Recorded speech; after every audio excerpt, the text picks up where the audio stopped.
বিএনপির ভারপ্রাপ্ত চেয়ারম্যান তারেক রহমানের স্বদেশ প্রত্যাবর্তন উপলক্ষে বিএনপি নেতাকর্মীদের ঢল নেমেছে।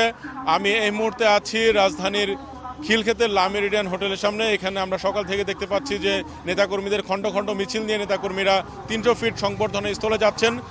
সকাল থেকেই বেলা বাড়ার সাথে সাথে মূলত নেতাকর্মীদের সংখ্যা, মিছিলের সংখ্যা অনেক বেড়েছে। আমরা একটু আগেও দেখতে পেরেছি গাজীপুর থেকে শুরু করে ময়মনসিংহ, শেরপুর, জামালপুর, রাজশাহী, নওগাঁ, মাগুরা এই অঞ্চলের নেতাকর্মীরা এসেছেন এবং তারা মূলত টঙ্গী থেকে শুরু করে উত্তরা থেকে বাস থেকে নেমে তারা মিছিল সহকারে 300 ফিটের সংবর্ধনা স্থলে যাচ্ছেন। এই পুরো রাস্তা উত্তরা থেকে শুরু করে খিলক্ষেত হয়ে কুড়িল হয়ে তারা এই রাস্তাটুকু হেঁটে এবং মিছিল সহকারে যাচ্ছেন। আমি একটু এইখানে যে নেতাকর্মীদের একটু দেখানোর চেষ্টা করব। নেতাকর্মীদের ঢল এখনও দেখা যাচ্ছে যে সাধারণ মানুষ, বিএনপির নেতাকর্মীরা মূলত তারা হেঁটে হেঁটে তারা সমাবেশ স্থল, সংবর্ধনা স্থলে যাওয়ার চেষ্টা করছেন।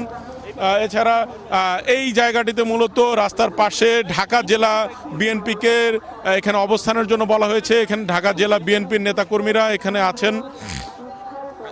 তারা মূলত এখানে তারেক রহমানের জন্য বিভিন্ন স্লোগান দিচ্ছেন। তারা বলছেন যে দীর্ঘদিন ধরে তারা অপেক্ষা করছেন তারেক রহমান স্বদেশ প্রত্যাবর্তনের জন্য এবং তারেক রহমানের এই স্বদেশ প্রত্যাবর্তনের মাধ্যমে বাংলাদেশের রাজনীতিতে ব্যাপক পরিবর্তন আসবে এবং এই পরিবর্তনের মাধ্যমে একটি উন্নত মানবিক রাষ্ট্র গঠনে ভূমিকা রাখবেন। নেতাকর্মীরা বলছেন যে তারেক রহমানের যেই মানবিক রাষ্ট্র গঠনের জন্য তারা যে চেষ্টা করছেন, এই রাষ্ট্র গঠনের জন্য তারা ভূমিকা রাখবেন। এবং আমরা কয়েকজনের সাথে কথা বলেছি, তারা গতকালকে রাত থেকেই তারা এই জায়গাতে অবস্থান নিয়েছেন। আশেপাশে অনেকেই এখানে উত্তরা, খিলক্ষেত, দক্ষিণখান, উত্তরখানে থেকেছেন এবং সকালবেলায় এই জায়গাটিতে তারা অবস্থান নিয়েছেন।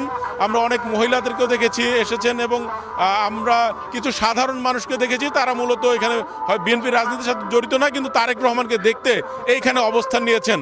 এই ছিল খিলক্ষেত লা মেরিডিয়ান থেকে সবশেষ তথ্য।